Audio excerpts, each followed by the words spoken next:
Hello friends, सफल steps में आप सबका एक बार फिर स्वागत है। आज के सेशन में हम लोग डिस्कशन करेंगे आरपीएससी स्कूल लेक्चरर कॉमर्स विषय के पुराने पेपर के बारे में। आप सभी लोग जानते हैं कि 2018 में पहले ये भर्ती आई थी और इसका पेपर 2020 में हुआ। उस क्वेश्चन पेपर को आज हम सॉल्व करेंगे। अभी तक हम इस क्वेश्चन पेपर के दो पार्ट ऑलरेडी सॉल्व कर चुके, जिसमें एक में हमने अकाउंटिंग से संबंधित और दूसरे में मैनेजमेंट से संबंधित प्रश्न सॉल्व किए।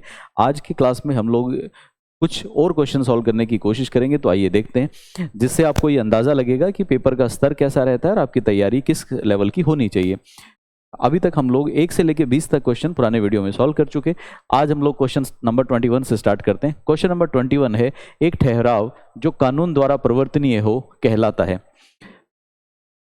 An agreement which is enforceable by law is, ऐसा एग्रीमेंट जो लॉ में एनफोर्सेबल हो उसे क्या कहते हैं। देखिए, आप सभी जानते हैं कि आपके सिलेबस में एक कानून है जिसका नाम है कॉन्ट्रैक्ट एक्ट, अनुबंध अधिनियम। अनुबंध अधिनियम के हिसाब से कोई भी ऐसा एग्रीमेंट जो लॉ में एनफोर्सेबल हो, जिसको कानून के द्वारा परिवर्तनीय कराया जा सके, उसको हम लोग कॉन्ट्रैक्ट का या फिर कॉन्ट्रैक्ट का या अनुबंध का नाम देते हैं। तो उसका जो सही जवाब होगा वो होगा कॉन्ट्रैक्ट या अनुबंध।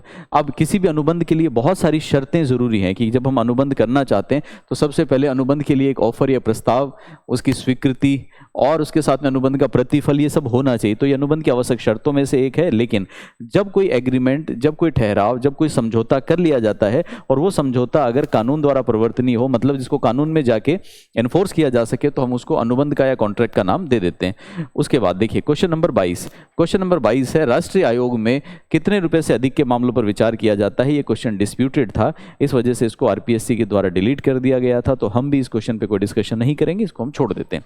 उसके बाद नेक्स्ट क्वेश्चन देखिए, क्वेश्चन नंबर 23। क्वेश्चन नंबर 23 कहता है, किसकी तरह ओटीसीआई प्रारंभ किया गया था। OTCI was started on the lines of. इसका मतलब क्या है। क्वेश्चन ये कहता है कि भारत में एक एक्सचेंज है जिसका नाम है ओटीसीआई। आप लोगों के सिलेबस में शेयर बाजार का एक टॉपिक है, जिसके अंदर आपको शेयर बाजार और शेयर बाजार से जुड़ी हुई चीज़ें वो सब पढ़नी होती हैं, प्रतिभूति बाजार पढ़ने होते हैं। उसी में जब आप एक्सचेंजेस के बारे में पढ़ेंगे तो वहाँ पे एक नाम आएगा ओटीसीआई। इसका पूरा नाम है over the counter exchange of India. Repeat करता हूँ मैं, over the counter exchange of India, ये उसका नाम है। तो जो over the counter exchange of India है, उसको जब शुरू किया गया तो क्वेश्चन पूछ रहा है कि उसकी प्रेरणा किससे ली गई, कहाँ से कॉपी की गई। तो उसका जो सही जवाब है वो है नेस्डेक। अब ये तो एक तरह से देखा जाए तो फैक्चुअल क्वेश्चन है, आपको याद होना चाहिए कि हाँ नेस्डेक से ली गई थी, लेकिन सवाल मन में ये भी आता है कि नेस्डेक क्या है। तो देखिए, नेस्डेक एक अमेरिकन स्टॉक मार्केट का एक कंपोनेंट है जो पूरे विश्व के शेयर बाजारों पे नज़र रखता है, जिसका पूरा नाम है नेशनल एसोसिएशन। नाम आप चाहें तो याद कर सकते हैं, national association of security dealers automated quotation. National association of security dealers automated quotation के नाम से है नेस्डेक, और नेस्डेक की तर्ज पे भारत में ओटीसीआई प्रारंभ किया गया। तो सही जवाब हमारे लिए हो जाएगा नेस्डेक।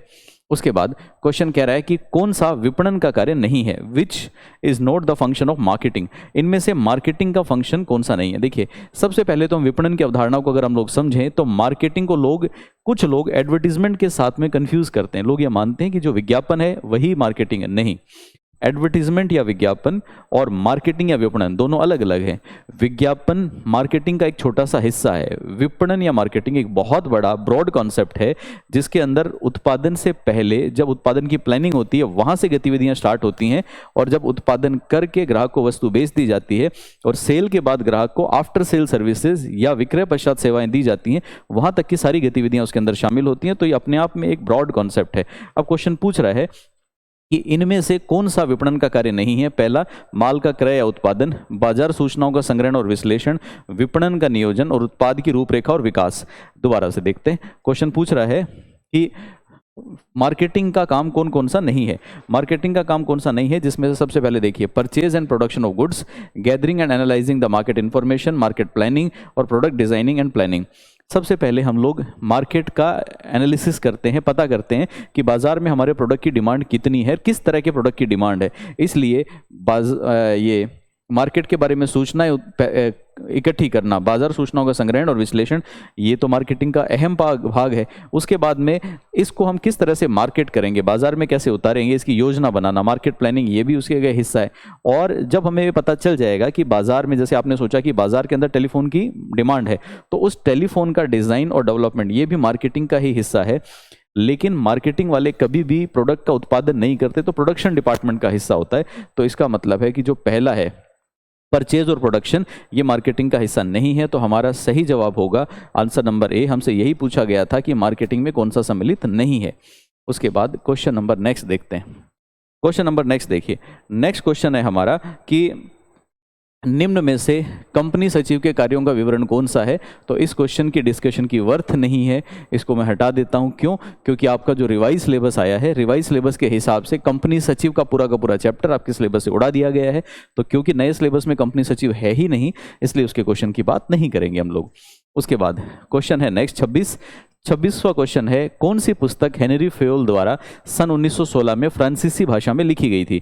देखिए, इस तरह के जो क्वेश्चन होते हैं उनके अंदर ना तो बहुत कुछ समझाने का, ना कुछ समझने का होता है, ना इसके पीछे कोई लॉजिक होता है। इन क्वेश्चंस में तो सिंपल बात है, आपको आंसर पता होना चाहिए, और वो फैक्ट अगर याद है तो आप क्वेश्चन कर पाएंगे, नहीं याद है तो नहीं होगा आपसे। तो इसका जो सही जवाब है वो है administration industrially at generally, administration industrially at generally. ये पुस्तक हेनरी फेयोल के द्वारा 1916 में लिखी गई थी और फ्रांसीसी भाषा में लिखी गई थी। उसके बाद क्वेश्चन पूछ रहा है कि विपणन अनुसंधान, मार्केटिंग रिसर्च के लक्षण इनमें से कौन कौन से नहीं हैं। पहला है सघन अध्ययन या इंटेंसिव स्टडी, दूसरा है वैज्ञानिक पद्धति, साइंटिफिक अप्रोच, निर्णय लेने के साधन या डिसीजन मेकिंग टूल, और अगला है उपयुक्त सभी। तो ये तो नाम से ही क्वेश्चन में पता चल जाता है कि ये सारे के सारे ही वर्तमान मॉडर्न मार्केटिंग के हिस्से हैं, इसलिए जो आंसर बनेगा वो बनेगा ऑल ऑफ द अबव, उपयुक्त सभी। उसके बाद देखते हैं नेक्स्ट है विपणन में क्रय और विक्रय दोनों ही क्रियाएं सम्मिलित होती हैं। ये किसने कहा? Who said that marketing comprises both buying and selling activities. Again ये भी एक ऐसा क्वेश्चन है जिसमें अगर आपको डेफिनेशंस याद हैं तो ही आप आंसर कर पाएंगे, नहीं तो नहीं कर पाएंगे, कोई लॉजिक इसमें इन्वॉल्व नहीं है। आंसर इसका मैं बता देता हूँ, ये पायले के द्वारा बोला गया था, तो इसका जो आंसर होगा वो होगा पायले। लेकिन ये हमें याद करना पड़ेगा, याद करने के अलावा इसका कोई उपाय नहीं है। और एक चीज़ मैं यहाँ रोक के आपको बताना चाहूँगा कि इससे आपको ये एहसास हो गया होगा कि मार्केटिंग अपने आप में कितना आपके लिए इंपॉर्टेंट कॉन्सेप्ट है। अभी तक 4 से 5 क्वेश्चन सिर्फ मार्केटिंग के ही आ गए, और अगर टोटल में 5 क्वेश्चन एक चैप्टर से मिल जाएँ तो उससे ज़्यादा और क्या होगा। अगला देखिए, स्कोप ऑफ मार्केटिंग इंक्लूड्स, एक विपणन के क्षेत्र में क्या क्या शामिल है। पहला है ए प्रोडक्ट और सर्विस, अ पर्सन और अ प्लेस, एन आइडिया और an experience, all of the above. Question आसान है कि विपणन के क्षेत्र में क्या क्या शामिल है। तो देखिए, विपणन एक बड़ा एरिया है जिसमें सभी कुछ शामिल है, एक उत्पाद या सेवा, एक व्यक्ति अथवा स्थान, एक विचार अथवा अनुभव। इसका मतलब आंसर हो जाएगा उपयुक्त सभी। उसके बाद अगला क्वेश्चन है answer number 30। Question number 30, mean and mode and median are, बहुलक और मध्यिका निम्न में से कौन सी हैं? क्या ये ग्रहित माध्य हैं, प्रभागी माध्य हैं, प्रगतिशील माध्य हैं, स्थिति माध्य? देखिए, स्थिति माध्य कौन सा होता है? जैसे मान लीजिए कि ये आपके पास में नंबर्स गिवन है 2, 4, 6, 8, 10, ये आपके पास नंबर गिवन है। लो मैं रिपीट कर देता हूँ, 2, 4, 6, 8 और 10 ये नंबर्स हैं। अब क्वेश्चन कहता है कि इसके अंदर माध्य बताओ। तो देखिए, माध्य का मतलब समानांतर माध्य नहीं बोला मैंने, इसको हम लोग बोलते हैं सांख्यिकीय माध्य, स्टैटिस्टिकल मीन्स या स्टैटिस्टिकल एवरेजेस। इसी का एक दूसरा नाम होता है मेजर्स ऑफ सेंट्रल टेंडेंसी या केंद्रीय प्रवृत्ति के माप। केंद्रीय प्रवृत्ति के मापों में हम लोग मुख्य रूप से 3 माप मानते हैं। कौन कौन से? माध्य, माध्यिका और बहुलक।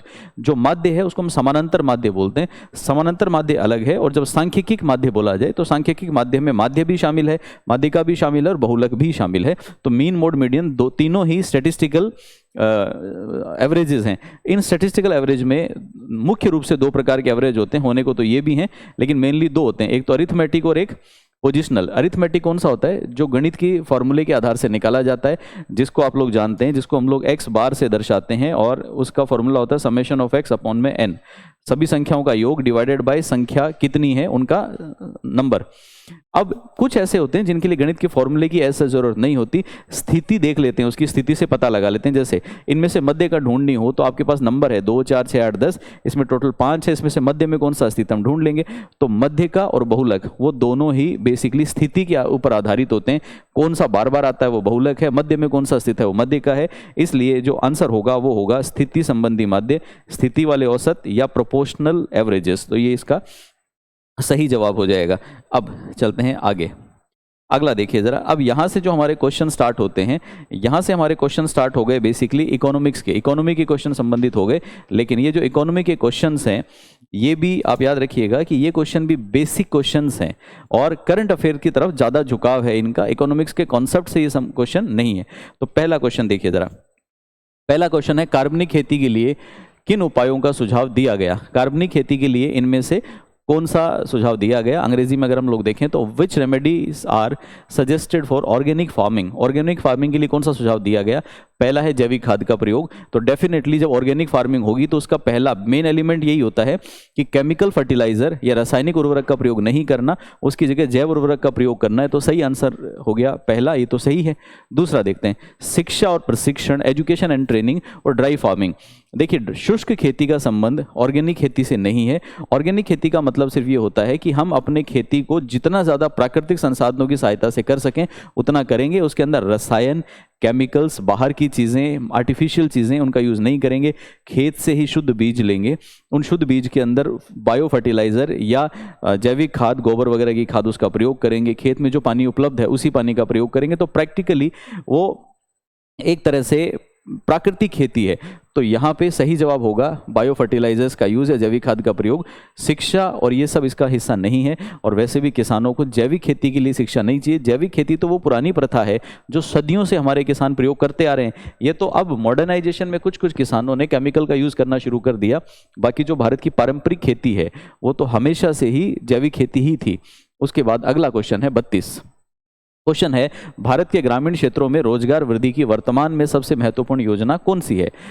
भारत में रोजगार वृद्धि की वर्तमान में सबसे महत्वपूर्ण योजना कौन सी है। अब इस क्वेश्चन को अलग अलग समझ का फेर है। जिस समय ये क्वेश्चन पूछा गया, पहला तो आंसर हमेशा उस समय के कंटेक्स्ट में दिया जाता है। तो ये क्वेश्चन वैसे तो डिस्प्यूट को बढ़ावा देने वाला है, इसलिए मैं इसको छोड़ दूंगा। लेकिन फिर भी एक बार बता देता हूं कि आरपीएससी ने इसका जो जवाब माना वो माना नन ऑफ द अबव, निम्न में से कोई नहीं, जो अपने आप में सही जवाब नहीं था। क्यों? क्वेश्चन ये पूछ रहा था कि इनमें से ऐसी कौन सी योजना है जो ग्रामीण क्षेत्र के अंदर एम्प्लॉयमेंट की, रोजगार की योजना है। और ग्रामीण क्षेत्र में रोजगार की योजना कौन कौन सी। स्वर्ण जयंती शहरी रोजगार योजना, इसमें तो नाम शहरी आ रहा है, तो शहरी क्षेत्र की योजना है। लेकिन नेशनल रूरल लाइवलीहुड मिशन, राष्ट्रीय ग्रामीण आजीविका मिशन, ये ग्रामीण क्षेत्र के लिए एक काम करने वाली योजना है जिसके अंदर ग्रामीण लोगों को स्वरोजगार के लिए प्रोत्साहित किया जाता है, मोटिवेट किया जाता है। और एक योजना है national rural employment guarantee scheme, जिसको आप नरेगा बोल सकते हो और आजकल उसका नाम बदल के मनरेगा हो गया। तो ये भी इसका जवाब हो सकता है। तो ये दोनों ही ग्रामीण क्षेत्र में रोजगार वृद्धि की ही योजनाएं हैं, आजीविका सुरक्षा की योजना है। दोनों सही जवाब हो सकते थे, बट इसका जो फाइनल आंसर माना गया वो 4 माना गया। अब क्यों माना गया इसके पीछे कोई विशेष कारण नजर नहीं आता है। उसके बाद और ये कहना देखिए बहुत मुश्किल होता है कि जैसे मान लीजिए कि बेरोजगारी निवारण की 4 योजनाएं चल रही हैं, तो ये कहना बहुत मुश्किल है कि इनमें से सबसे महत्वपूर्ण कौन सी है। गवर्नमेंट के लिए सारी ही महत्वपूर्ण है और कहीं ना कहीं हर योजना अपने अपने तरीके से योगदान देती है, तो वो थोड़ा सा कन्फ्यूजन वहाँ पे है। उसके बाद अगला क्वेश्चन देखिए, आर्थिक सुधारों की 1991 में आवश्यकता क्यों थी। There was need of economic reforms in 1991 because. Question ये कह रहा है कि 1991 में आर्थिक सुधारों की जरूरत थी। ये कारण दे रखे हैं, बताइए इनमें से कौन सा कारण था। पहला है संसाधनों के अपव्यय को रोकने के लिए, विदेशी निवेश को प्रोत्साहित करने के लिए, अनावश्यक व कठोर नीतियों को हटाने के लिए उपयोग सभी, to check wastage of resources. Number 2 for incentive to foreign investment, to remove unnecessary and strict policy and rule, और all of the above. Logically सोचा जाए तो इसका सही answer all of the above है कि 1991 में आर्थिक सुधारों में हम लोगों ने कोशिश ये की कि पूरी तरह से हमारी अर्थव्यवस्था रिफॉर्म हो जाए, सुधार हो जाए, उसमें विदेशी निवेश नहीं आ रहा तो विदेशी निवेश आना शुरू हो। दूसरी तरफ हमारे देश के अंदर बहुत सारे ऐसे रूल रेगुलेशन हमने लगा रखे हैं जो व्यापार को बढ़ने से रोक रहे थे, उनको थोड़ा लचीला या फ्लेक्सिबल बना दिया जाए। इसके साथ साथ देश में भी ढूंढा जाए कि कहाँ कहाँ पे संसाधनों की वेस्टेज हो रही है, तो चौतरफा प्रयास करेंगे तभी आर्थिक सुधार हो सकते हैं। तो इसका जो सही आंसर होगा ऑल ऑफ द अबव। उसके बाद क्वेश्चन पूछ रहा है कि आर्थिक सुधारों में से कौन सा तत्व शामिल नहीं किया गया, which element is not included in economic reforms. ये तो हद से ज़्यादा आसान क्वेश्चन है। आप बचपन से पढ़ते आए हैं कि आर्थिक सुधारों में मुख्य रूप से 3 सुधार किए गए जिनको हम लोग एलपीजी रिफॉर्म्स के नाम से जानते हैं। एलपीजी का मतलब यहाँ पे है लिबरलाइजेशन, प्राइवेटाइजेशन और ग्लोबलाइजेशन। तो देखिए, लिबरलाइजेशन, प्राइवेटाइजेशन एंड ग्लोबलाइजेशन, ये तीनों तो शामिल थे। तो कौन सा शामिल नहीं था? नेशनलाइजेशन शामिल नहीं था। नेशनलाइजेशन को हिंदी में हम बोलते हैं राष्ट्रीयकरण। तो उदारीकरण शामिल था, निजीकरण शामिल था, वैश्वीकरण शामिल था, लेकिन राष्ट्रीयकरण शामिल नहीं था। और अगर आप ध्यान से सोचें तो राष्ट्रीयकरण इन सुधारों से पहले भारत सरकार किया करती थी और भारी तादाद में किया करती थी। इन सुधारों के अंदर हम लोगों ने राष्ट्रीयकरण की जगह निजीकरण को अपनाया, प्राइवेटाइजेशन को अपनाया। प्राइवेटाइजेशन को अपनाने का मतलब है कि राष्ट्रीयकरण पे रोक लगेगी, राष्ट्रीयकरण कम करना है। जो पहले राष्ट्रीयकृत हो गई, हम तो उनके निजीकरण की बात करने लगे थे, इसलिए राष्ट्रीयकरण उसमें शामिल नहीं था। उसके बाद क्वेश्चन कह रहा है कि the ideal method of index number is, आपके सिलेबस में एक चैप्टर है जिसका नाम है इंडेक्स नंबर, या जिसको हम बोलते हैं सूचकांक। तो सूचकांक के नाम से स्टैटिस्टिक्स का एक टॉपिक है। क्वेश्चन कह रहा है कि सूचकांक की आदर्श विधि कौन सी है। तो देखिए, ये तो सिंपल क्वेश्चन है। आज जब आप पढ़ेंगे तो अपने आप को याद हो जाएगा कि लेस्पेयर ने एक मेथड दिया था और लेस्पेयर के मेथड को हम लोग बेस्ट मेथड कंसिडर करते हैं इंडेक्स निकालने का। उसके बाद क्वेश्चन नंबर नेक्स्ट देखिए 36। क्वेश्चन नंबर 36 है, पूंजी बाजार का संगठित क्षेत्र किसके द्वारा नियंत्रित होता है? Organised section of capital market is controlled by RBI, government of India, SEBI और कोई भी नहीं। पहली बात, भारत सरकार डायरेक्टली सिक्योरिटी मार्केट को, शेयर बाजार को कंट्रोल नहीं करती, तो ये तो इसका आंसर हो ही नहीं सकता। दूसरा, रिजर्व बैंक का काम सिक्योरिटी बाजार को नहीं, रिजर्व बैंक का काम तो बेसिकली देश की मौद्रिक परिस्थितियों को और बैंकिंग क्षेत्र को नियंत्रित करना है, इसलिए आरबीआई भी इसका आंसर नहीं हो सकता। तो इसका सही आंसर है SEBI, security and exchange board of India. आप यूँ याद कर सकते हैं कि सेबी का तो एकमात्र मुख्य काम ही यही है कि जो प्रतिभूति बाजार हैं, जो सिक्योरिटी मार्केट है, उसको नियंत्रित करना, उसके लिए नियम बनाना। तो सही आंसर सेबी होगा। उसके बाद अगला है क्वेश्चन नंबर 37, भारतीय अर्थव्यवस्था की आधारभूत विशेषताएं बताइए। Basic characteristics of Indian economy are. इस क्वेश्चन का भी अगर आप जवाब देखेंगे तो आरपीएससी के द्वारा इसका जवाब माना गया all of the above, but all of the above गले से उतरने वाला जवाब नहीं है। क्यों नहीं है? देखिए, हम लोग देखते हैं कि भारतीय अर्थव्यवस्था की विशेषताएं कौन कौन सी। भारतीय अर्थव्यवस्था की विशेषताओं में पहली विशेषता है, नीचे से चलते हैं, डेवलपिंग इकोनॉमी, विकासशील अर्थव्यवस्था। डेफिनेटली भारत की अर्थव्यवस्था विकासशील है, तो ये तो सही जवाब है। और भारत की अर्थव्यवस्था विकासशील कई सालों तक अभी विकासशील ही रहनी है, हमें विकसित बनने में बहुत समय है। दूसरा है पॉपुलेशन एक्सप्लोजन, जनसंख्या विस्फोट। इसमें कोई शक नहीं है कि भारत की अर्थव्यवस्था में जनसंख्या विस्फोट हो रहा है और जनसंख्या लगातार बढ़ती जा रही है। हम विश्व की दूसरी सबसे बड़ी जनसंख्या वाली इकोनॉमी है और आगे आने वाले टाइम में तो हो सकता है कि हम चाइना को भी पछाड़ दें। उसके बाद पहला पॉइंट है एग्रीकल्चर डोमिनेंट्स। इसका मतलब भारत एक कृषि प्रधान देश है या भारतीय अर्थव्यवस्था कृषि प्रधान है, ये गलत है। भारत की अर्थव्यवस्था कृषि प्रधान थी। जब भारत आज़ाद हुआ उस समय भारत की अर्थव्यवस्था कृषि प्रधान थी। उसके बाद धीरे धीरे भारत में उद्योग प्रधान अर्थव्यवस्था बनी, उद्योग आगे आए और धीरे धीरे बढ़ते भारत में सेवाएं सबसे आगे निकल गई। तो अगर 2020 में जब ये क्वेश्चन पूछा गया उसके हिसाब से देखें, वर्तमान परिदृश्य में देखें, तो दोनों ही केस में भारत की अर्थव्यवस्था आज के दिन कृषि प्रधान नहीं सेवा प्रधान है। इसलिए ऑल ऑफ द अबव तो बहुत सही आंसर नहीं है, लेकिन ये 2 आंसर सही हैं। तो दोनों आंसर को देखते हुए एग्जाम में सेफर साइड आप भी 4 ही करते और आरपीएससी ने आंसर माना। लॉजिकली थोड़ा सा गलत है, लेकिन आरपीएससी बहुत सारे काम ऐसे कर देती है। उसके बाद आगे चलते हैं जरा। विदेशी व्यापार में किस मद का मूल्य आयात में अत्यधिक होता है? विच item has highest value in import in foreign trade. जब हम लोग आयात करते हैं तो आयात करते समय भारत के जितने भी आयात हैं उनमें सबसे ज़्यादा वैल्यू किसकी होती है? ये तो भारत में किसी बच्चे को भी पकड़ के पूछोगे ना तो वो भी बता देगा। तो बेसिकली ये क्वेश्चन तो आपको इसलिए दिया गया था कि जाओ ले लो नंबर, आप भी के लिए हैं। हम सब जानते हैं भारत भारत कच्चे तेल का बहुत बड़ा आयातक है और हमारे लिए सबसे बड़ी चिंता का मुद्दा कच्चा तेल ही रहता है। आपने कभी सुना है कि किसी और चीज़ का एक्सपोर्ट बाज़ारों में या विदेशी बाज़ारों में किसी चीज़ का मूल्य बढ़े और अखबारों में चिंता सताने लगे? सबसे ज़्यादा चिंता किस बात की होती है? पेट्रोल महंगा हो रहा है, पेट्रोल महंगा हो रहा है, विदेशी बाजारों में कच्चा तेल महंगा हो रहा है, कच्चे तेल में आग लगी हुई है। तो प्रैक्टिकली क्रूड ऑयल भारत के लिए बहुत इंपॉर्टेंट है। क्रूड ऑयल का जो जनरेशन है, प्रोडक्शन है, वो भारत में बहुत नाम मात्र का है। अभी तो राजस्थान में कुछ कुछ जगह मिलने लगा है, लेकिन बहुत कम है। बॉम्बे हाई में मिलता है, वो भी बहुत सफिशिएंट नहीं है। तो भारत अपनी टोटल रिक्वायरमेंट का 70% से भी ज़्यादा कच्चा तेल आयात करता है। और भारत के टोटल इंपोर्ट में देखें तो सबसे बड़ा इंपोर्ट भारत के लिए हमेशा यही है। तो इसमें कोई डाउट ही नहीं है।